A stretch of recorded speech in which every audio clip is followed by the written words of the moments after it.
کیا آپ سچائی کے ثمرات کے بارے میں جانتے ہیں؟ کیا آپ کو معلوم ہے کہ ایک سچ بولنے والا انسان اللہ تعالیٰ کو کتنا محبوب ہے؟ اگر آپ یہ جاننا چاہتے ہیں تو میری یہ ویڈیو آخر تک ضرور دیکھیے۔ جو شخص سوال و جواب اور حکم دینے اور منع کرنے اور تلاوت و ذکر اور لینے دینے میں صدق و سچائی کو اختیار کرے گا، وہ اللہ تعالیٰ کے دربار میں بھی اور لوگوں میں بھی محترم اور محبوب ہوگا۔ سچی گواہی دے گا اور عدل و انصاف پر مبنی فیصلہ کرے گا، اس کے ساتھ معاملہ نفع کا سودا ہوگا اور اس کی صحبت و مجالست برکت کا ذریعہ ہوگی۔ اور جو شخص معاملہ میں سچا ہوگا وہ ریاکاری اور شہرت و دکھاوے سے دور ہوگا۔ وہ جو کرم کرے گا، وہ جو کام کرے گا وہ بھی اللہ کی رضا کے حصول کے لیے، اور جو چیز چھوڑے گا وہ بھی اللہ کی خوشنودی کے لیے۔ اس کی نماز و روزہ اور زکوٰۃ و حج اور تعلق و قطع تعلق اور خاموشی و بولنا اور حرکت و سکون سب کا سب اللہ تعالیٰ کے لیے ہی ہوگا۔ وہ اگر کسی کے ساتھ احسان کرے گا تو اس کا مقصد نہ کسی کو دھوکہ دینا ہوگا نہ مکاری، اور وہ اللہ کے سوا کسی سے نہ جزا و بدلہ کا امیدوار ہوگا نہ شکریہ کا۔ وہ حق بات کہے گا خواہ کتنا ہی کڑوی کیوں نہ ہو، اور حق بات کہنے میں وہ نہ کسی عظیم ہستی کی بڑائی کی پرواہ کرے گا نہ کسی مخلوق کے جبر و استبداد اور پکڑو گرفت کی۔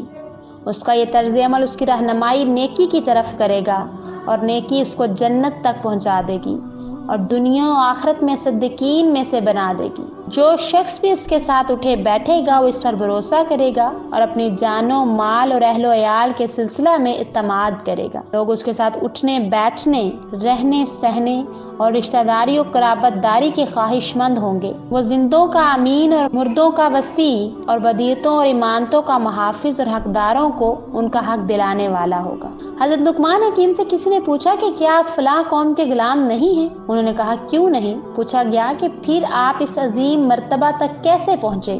انہوں نے فرمایا اللہ کے تقوی اور خوف و ڈر اور گفتگو میں سچائی اور صدق اختیار کرنے اور ایمانت ادا کرنے اور لا یعنی چھوڑنے کے ذریعے سے۔ جو مومن اللہ کے اخلاق اپنائے گا، رسول اللہ صلی اللہ علیہ وآلہ وسلم کے نقش و قدم پر چلے گا، وہ نہ خود جھوٹ بولے گا نہ کسی کی تکذیب کرے گا، اور وہ خیر و بلائی کی بات ہی کہے گا۔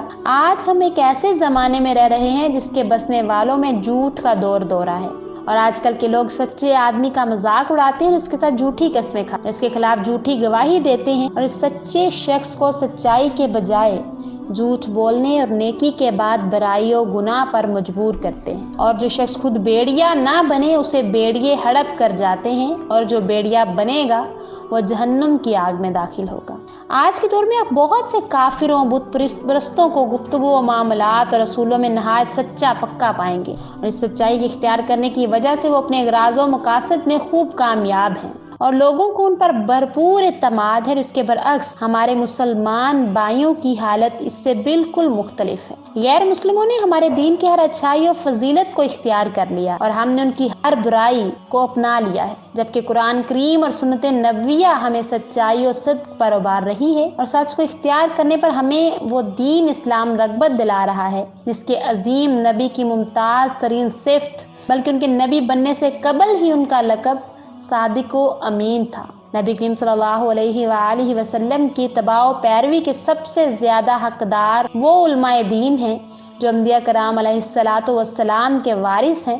کاش وہ اپنی باتوں میں سچے ہوتے اور جو وعظ و نصیحت اور دعوت و تبلیغ کا کام کرتے ہیں اس میں سچے ہوتے اور اللہ کی حدود کی پاسبانی کرتے۔ کسی حرام کو حلال یا حلال کو حرام کر کے ظالم کی مدد یا مظلوم کی امداد سے ہاتھ کھینچ کر ان حدود کو نہ توڑنے، اور کاش یہ علماء کرام وہ مداہنیت و مجاملت اور چاپلوسی چھوڑ دیتے جس کی وجہ سے امر بالمعروف اور نہی عن المنکر کا کام معطل ہو رہا ہے، اور جس کی وجہ سے ان میں سے بعض اپنی حرکتوں کی وجہ سے اللہ تعالیٰ کے درج ذیل ارشاد کے ضمن میں داخل ہو گئے ہیں۔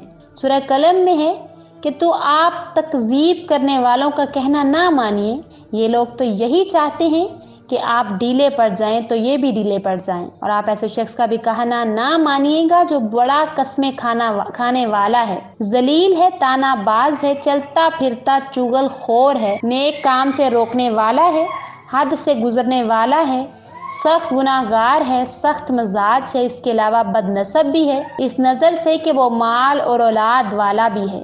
جب ہماری آیتیں اس کے سامنے پڑھی جاتی ہیں تو وہ کہتا ہے کہ یہ تو اگلوں کے خرافات ہیں۔ معزز سامعین، میں امید کرتی ہوں کہ میری آج کی ویڈیو سے آپ بہت کچھ سیکھیں گے۔ اگر آپ کو یہ ویڈیو پسند آئے تو ہمارا چینل اقرا اسلامک اسٹوریز، اس کو لائک، سبسکرائب اور شیئر کرنا مت بھولیے، اور ساتھ ہی ساتھ بیل آئیکن کو ضرور پریس کیجیے تاکہ میرے آنے والی ہر نئی ویڈیو کا نوٹیفیکیشن آپ کی اسکرین پر آپ کو مل سکے۔ مجھے اجازت دیجیے، اللہ حافظ۔